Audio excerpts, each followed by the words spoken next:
Muy buenos días a todas, a todos ustedes. Les agradezco muchísimo el honor de haberme invitado y sobre todo el de poder ser escuchado con algunas de las ideas que desde hace tiempo hemos venido conversando con distintos actores políticos, económicos y sociales de la oportunidad que tenemos y la exigencia de muchos de ustedes de mejorar la gobernabilidad en nuestro país. He sido, como bien lo señalaba nuestro amigo Guillermo Prieto, actor en distintas etapas de la vida política, económica y social del país. La verdad es que me tocó a mí vivir los gobiernos del partido hegemónico, no hace mucho tiempo de ello. Después me tocó el ver los gobiernos divididos de 1997 a la fecha, luego los gobiernos de otros partidos políticos y después el regreso del mismo partido que antes fue hegemónico, pero que ahora tiene la obligación de convivir con otras fuerzas políticas. En ese tránsito, México ha visto oportunidades, en algunas ocasiones las ha aprovechado y en otras esas oportunidades se han diluido por la pérdida o el adelgazamiento de la gobernabilidad en el país debido al fraccionamiento de las fuerzas políticas en México. Esto obliga a que necesariamente tengamos que discutir alrededor de qué es lo que debe de suceder en el futuro.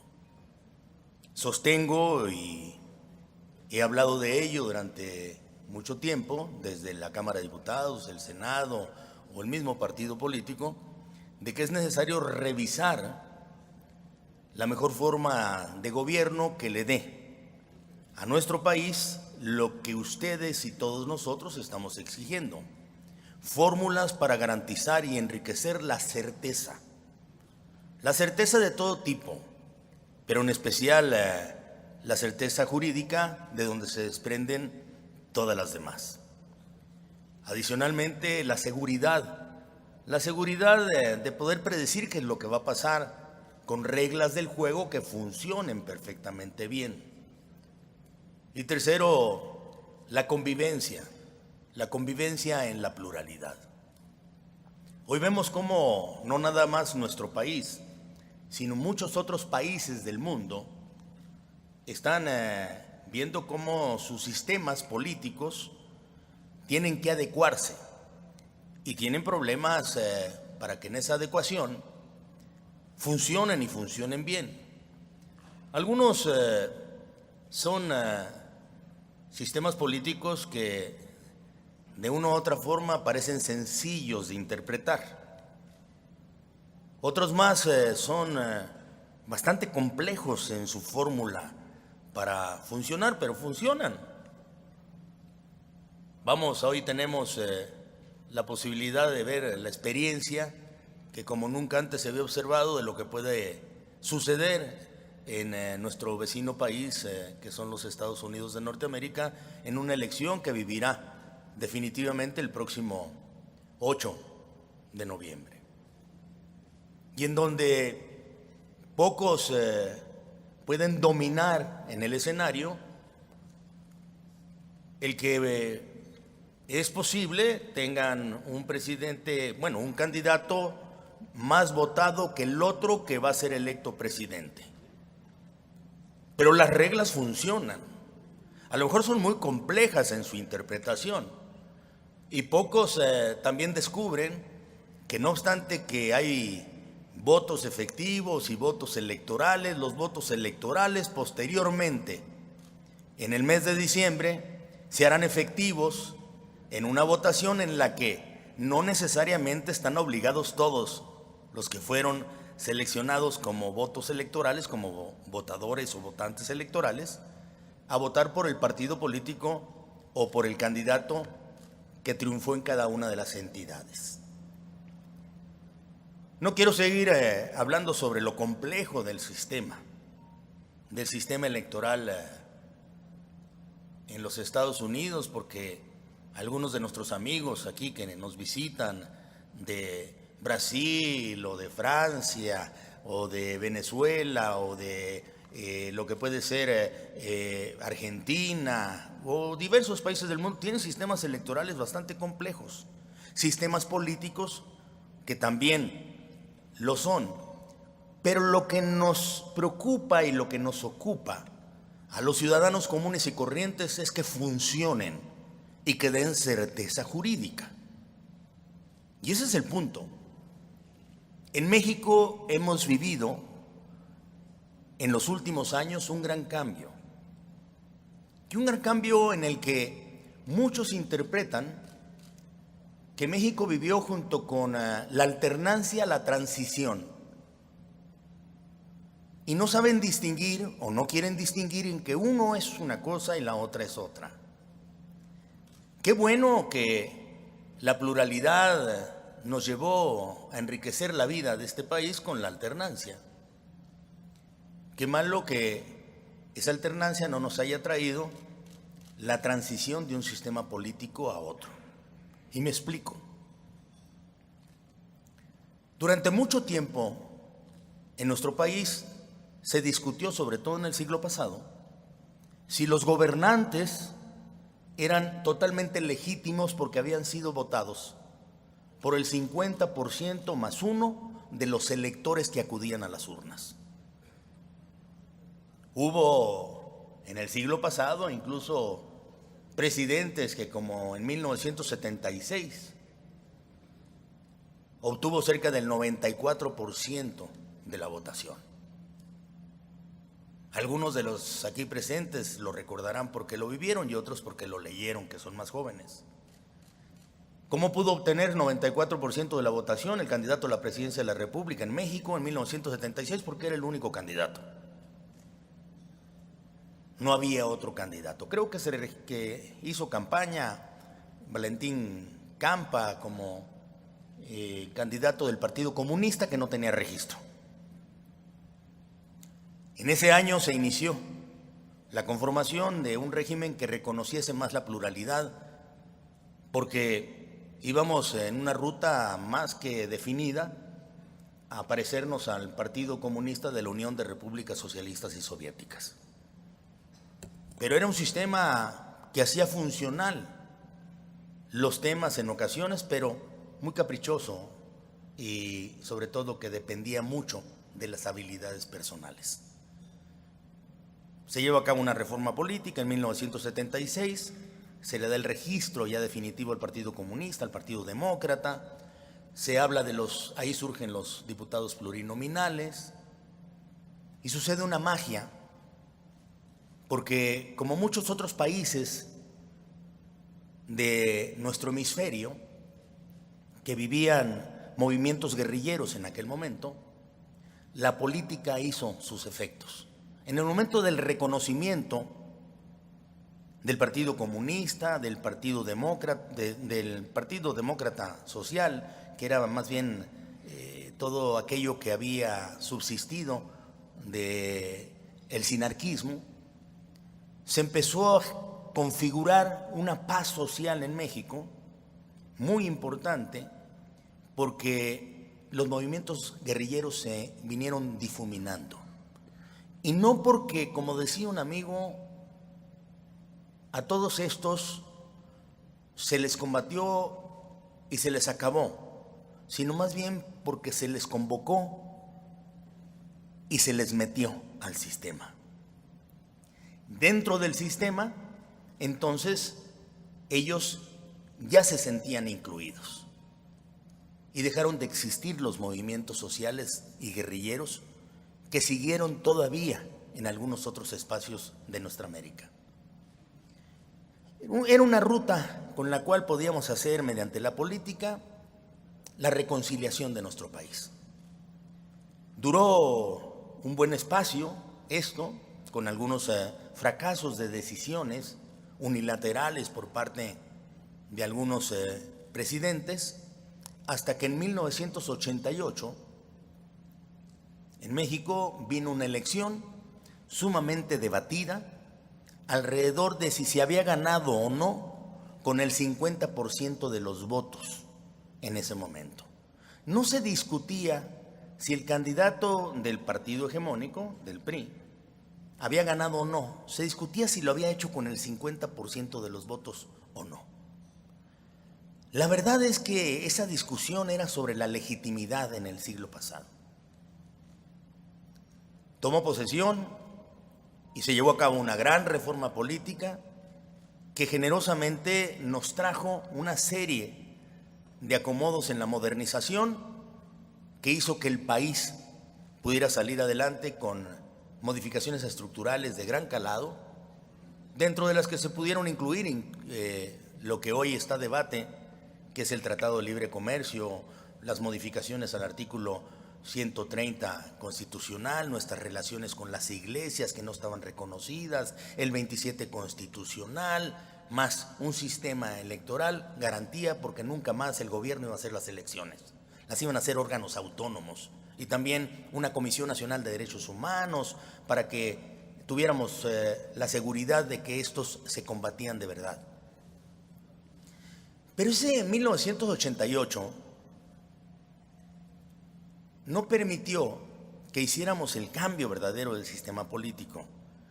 Y en 1994, ustedes lo recordarán, sumamente accidentado con el levantamiento del movimiento en Chiapas, con los asesinatos de Luis Donaldo Colosio y José Francisco Ruiz Massieu, más un voto del miedo, generaron un presidente de la República del mismo partido, pero ya con el 48% de la votación. Ojo, si veníamos de un 90% de la votación, posteriormente llegamos en el 88% a ver si se había conseguido el 50% de la votación por un presidente, a un 1994 en el cual tenemos 48% de la votación del presidente que toma posesión.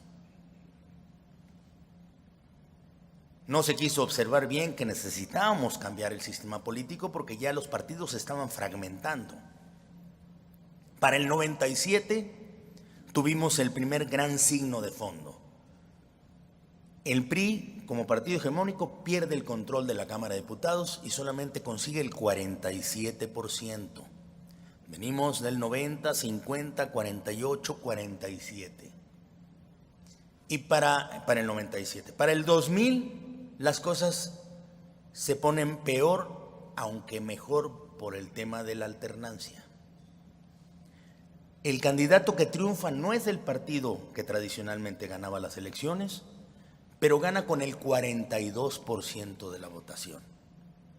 Si seguimos la secuencia del 90, 50, 48, 47, 42. Pero la alternancia en nuestro país hizo las veces de cuando le aplican cortisona a un cuerpo enfermo, enmascaran la enfermedad. Y no nos dimos cuenta que se estaba perdiendo gobernabilidad.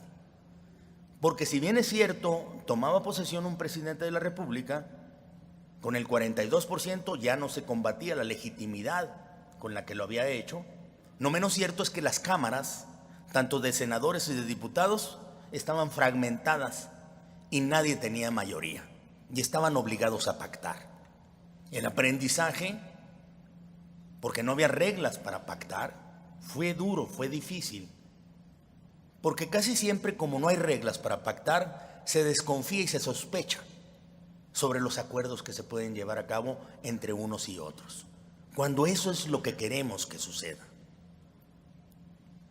Como no se hizo el cambio del sistema político, para el 2006, como dicen en el pueblo, éramos muchos y parió la abuela. El presidente de la República que gana lo hace con el 43%, perdón, con el 35% de la votación, 35% de la votación, a medio punto del otro que decía que había ganado.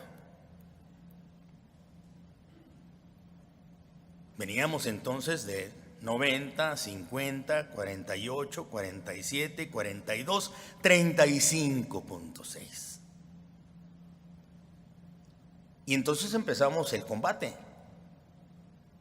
Hace poco un buen amigo me invitó a comer, y hace muy poco, en una semana, a su departamento desde donde se veía Reforma. Y le decía, mira qué bonito se ve Reforma, hay construcción, hay edificios, hay estas plumas que están auxiliando la construcción, se ve algo que se moderniza. El 2006 parecía que todo se había acabado. Reforma estaba tomada, había campamentos, alegaban fraude, no dejaban tomar posesión al entonces presidente. Y otra vez la legitimidad de la elección y el fraude estaban presentes.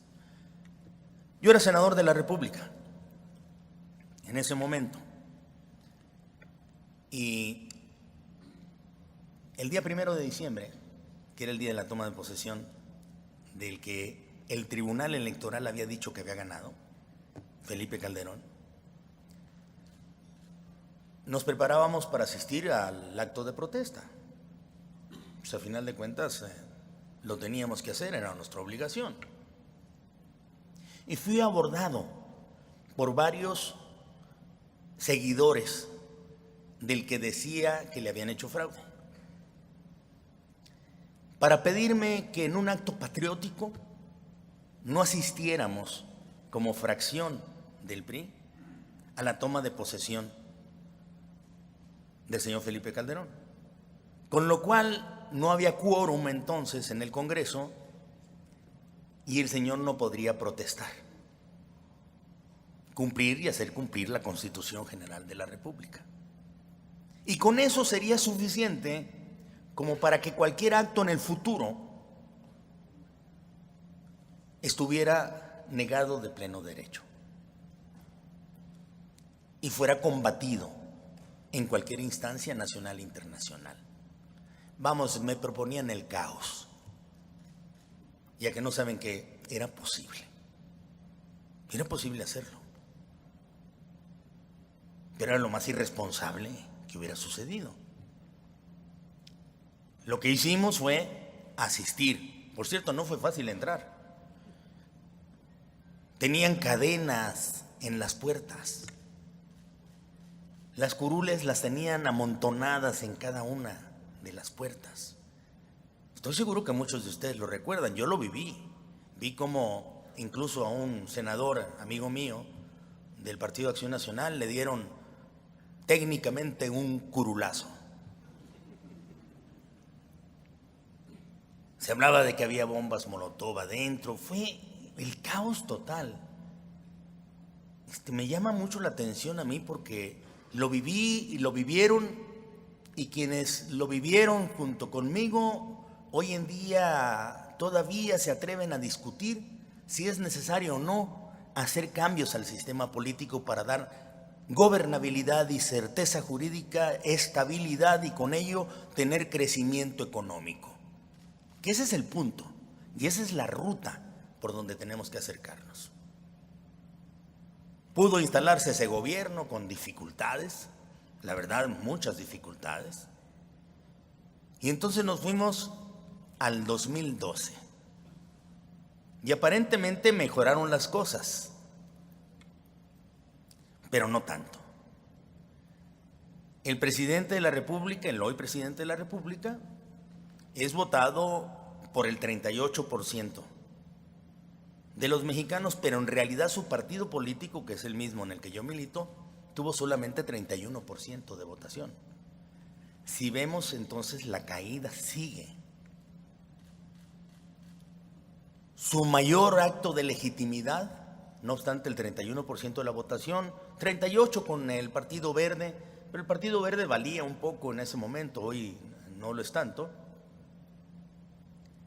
Su mejor acto de legitimidad fue con audacia, con inteligencia, con visión,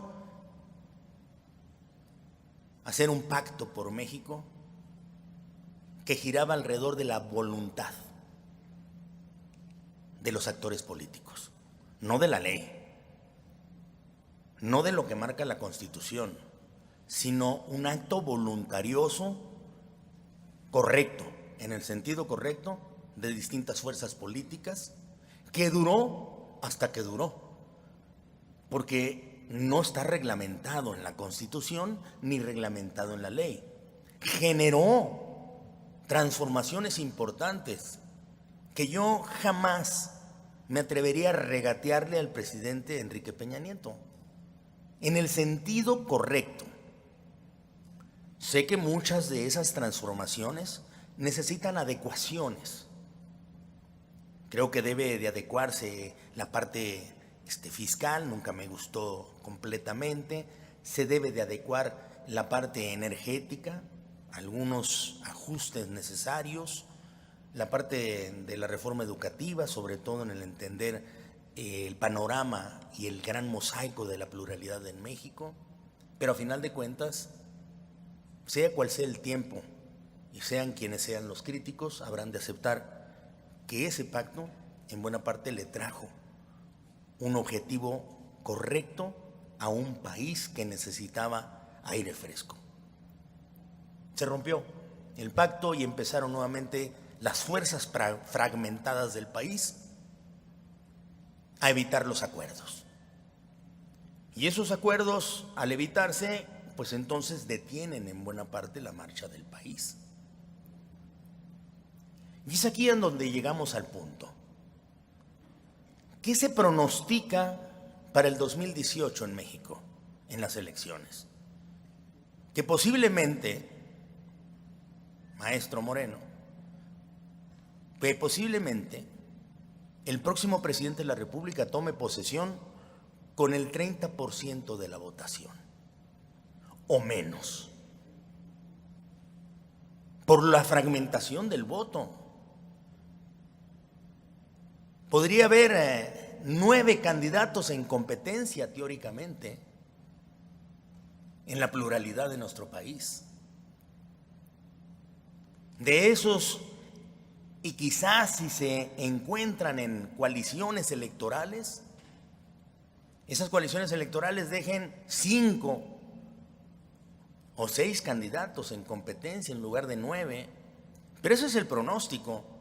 Y eso no es porque uno simplemente lo olfatee por la edad que nos acompaña o la sensibilidad, sino está en las encuestas. Podrán variar. Pero ante un escenario de esa naturaleza, ¿cuál es el pronóstico entonces para mejorar la gobernabilidad en México?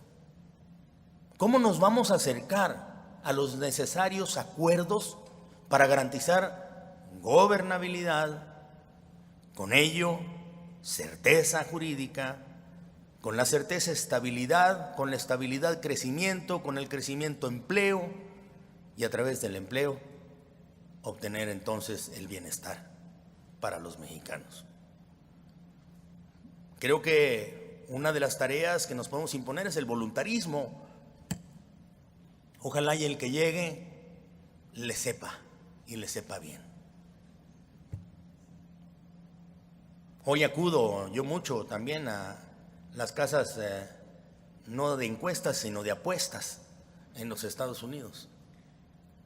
Creo que parecen tener pronósticos más certeros de lo que va a pasar allá que las encuestadoras. Afortunadamente aparecen en ellas al frente que se paga más por el que parece que no va a ganar, ¿no? Y entonces si se paga menos por la que ojalá y gane en los Estados Unidos, la señora Clinton, pero es casa de apuestas. Las encuestas dicen que son cerradas, las apuestas dicen que son más abiertas. México tiene que acudir a ser un sistema político mucho más confiable para los acuerdos. Y aquí es donde entramos desde hace 10 años que venimos pronosticando esto, varios analistas, intelectuales y políticos, en el caso último soy yo, en hacer planteamientos de cómo llevar de la Constitución, que ya aparece el término, porque en el 2014 lo acuñamos de los gobiernos de coalición potestativos a los gobiernos de coalición obligatorios, en el caso de que alguien no alcance mínimamente el 42% de la votación. Quien alcance más del 42% de la votación, pues viva la paz y que Dios nos agarre confesados, que tome posesión en el método tradicional, en el sistema tradicional, que por cierto construyeron mis paisanos desde el siglo pasado, calles y antes Obregón, diseñándolo, pergeñándolo, que dejó de funcionar desde hace tiempo, como lo estamos viendo. ¿Por qué el 42% de la votación? Se preguntarán algunos de ustedes. No es caprichoso, ¿eh? En 1976, después de esa elección que les dije, en donde un solo candidato había en la competencia y que ganó con el 90 y tantos % de la votación, se hizo una gran reforma y a partir de eso se construyó la posibilidad cierta, como la vivimos después, en 1990, de que el que tuviera el 42%, 42.2% de la votación, podía tener automáticamente mayoría de las cámaras. Y ese 42.2, que por cierto no lo han alcanzado nadie en las cámaras, de todas maneras nos ha dado funcionalidad, porque obliga a los acuerdos en las cámaras a través de una junta de coordinación política. Es trasladar el 42.2 a lo que es la reglamentación para la presidencia de la República. Más del 42.2 toma posesión si quiere automáticamente. Menos del 42 queda obligado a hacer un gobierno de coalición que tenga 3 puntos básicos: un programa común de gobierno, una agenda legislativa pactada, pública, para que los mexicanos, las mexicanas sepan de qué se trata ese gobierno y qué es a lo que se compromete el mismo, y ratificación de los miembros del gabinete, con excepción del secretario de la Defensa, secretario de Marina y secretario de Seguridad Pública, para garantizar que esta no sea una escuela de aprendices, que el gobierno tenga a los mejores y más capacitados en el lugar en donde se toman decisiones. Me dicen, oye, pues esto puede parecer muy parlamentario. ¿Alguno de ustedes recuerda cuántos miembros del gobierno, altos miembros del gobierno de los Estados Unidos, que es el sistema presidencial más antiguo, son ratificados por el Senado? 1100. No hay nadie que tome posesión sin mínimamente cumplir ciertos requisitos para tener una responsabilidad pública.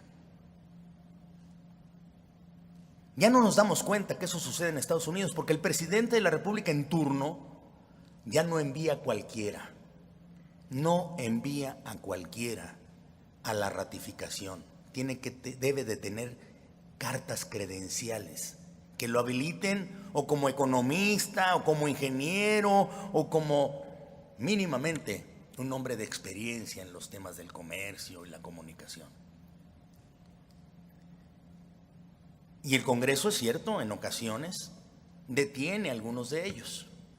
Recuerdo el último que detuvo el Congreso, por lo menos en mi memoria, es de un buen amigo mío, de Bill Richardson, que había sido propuesto por el señor Obama en su primer periodo como secretario de Comercio, y no pasó en el Senado porque tenía un juicio pendiente como gobernador del estado de Nuevo México por un contrato que habían dado.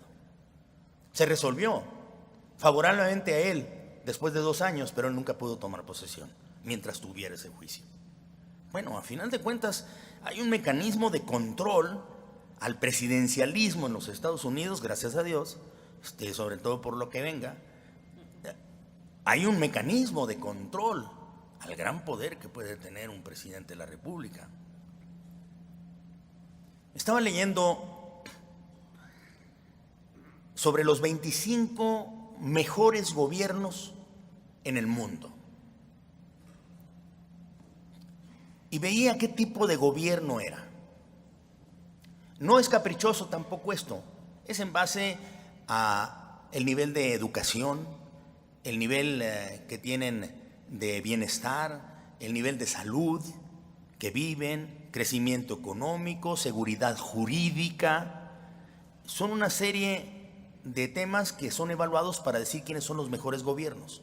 Y de esos 25 mejores gobiernos, 19 de ellos tienen sistemas parlamentarios. 19. 2 de ellos son presidenciales, incluido los Estados Unidos. Uno de ellos es semipresidencial, es Francia, semipresidencial. Y el resto son autoritarios. A veces presidencialismos, pero autoritarios, y otros ni a presidencialismo, pero autoritarios. Ya ustedes se los imaginan, bueno, lo señalan ahí. Pero son los mejores gobiernos. Y los sistemas parlamentarios, junto con un presidencial como es el de los Estados Unidos, tienen figuras como la ratificación o tienen figuras como las de la obligada coalición de gobierno.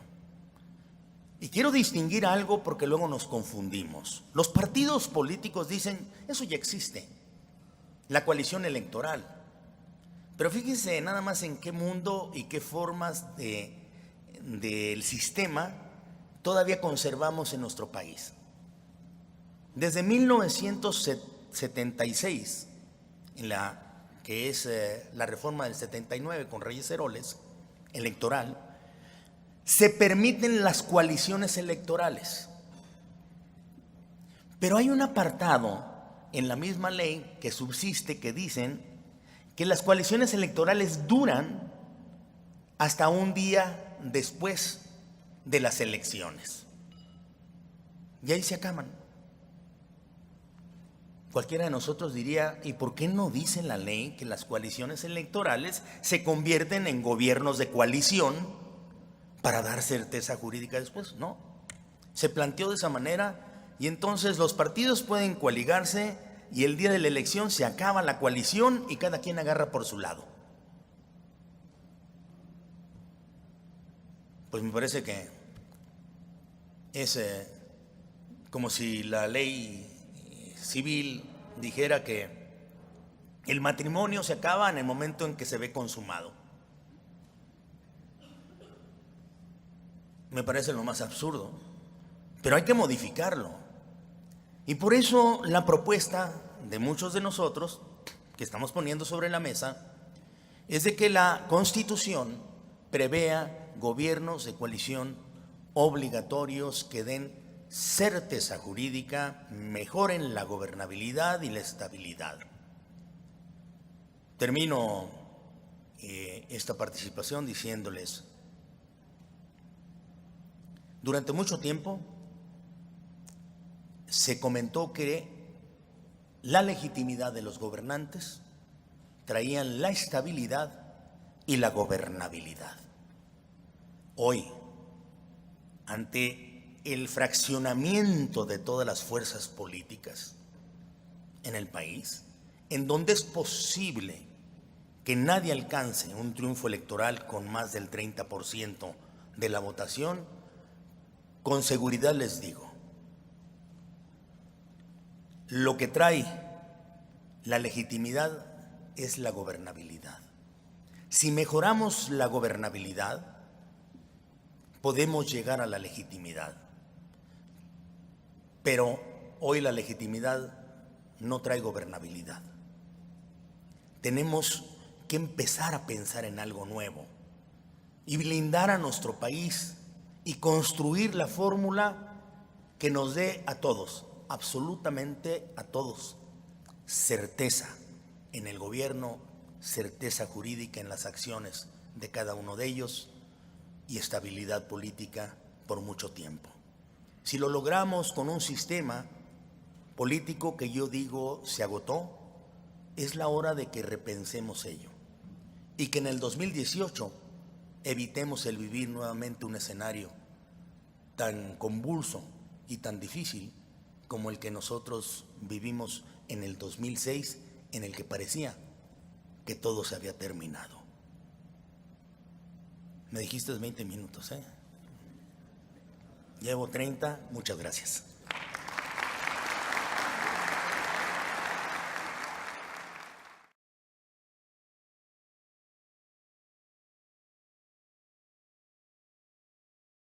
Otros más son bastante complejos en su fórmula para funcionar, pero funcionan.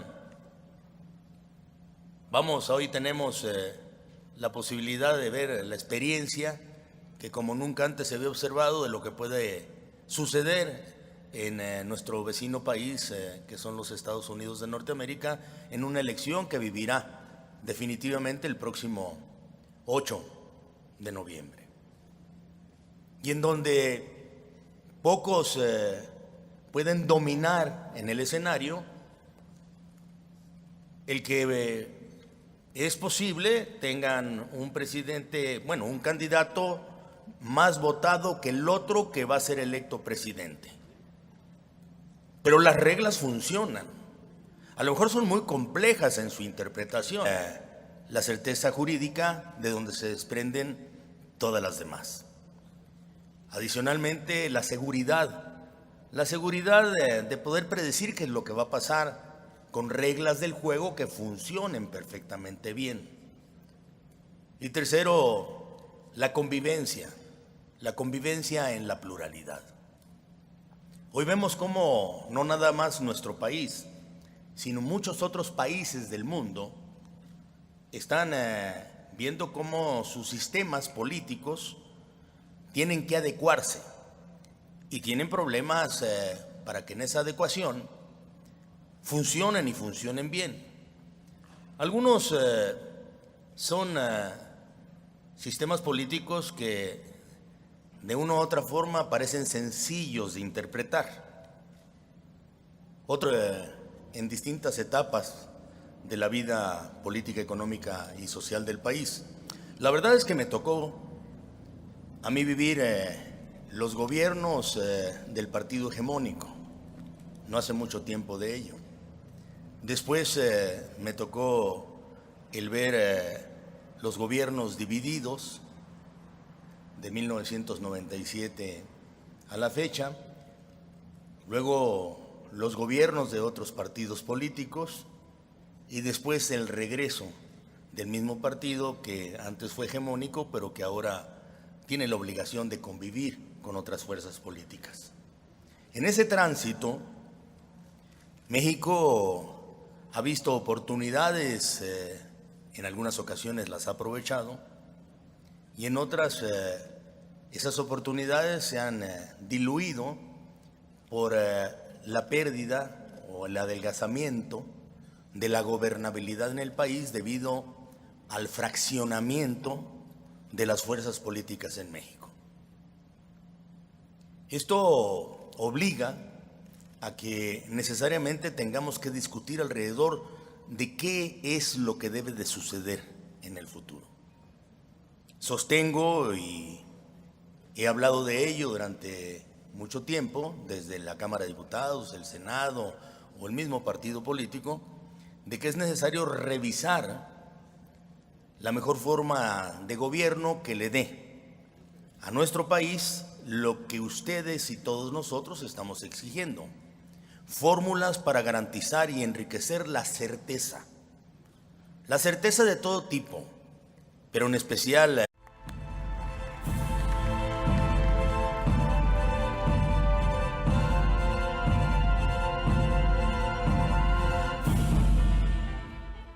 muy buenos días a todas, a todos ustedes.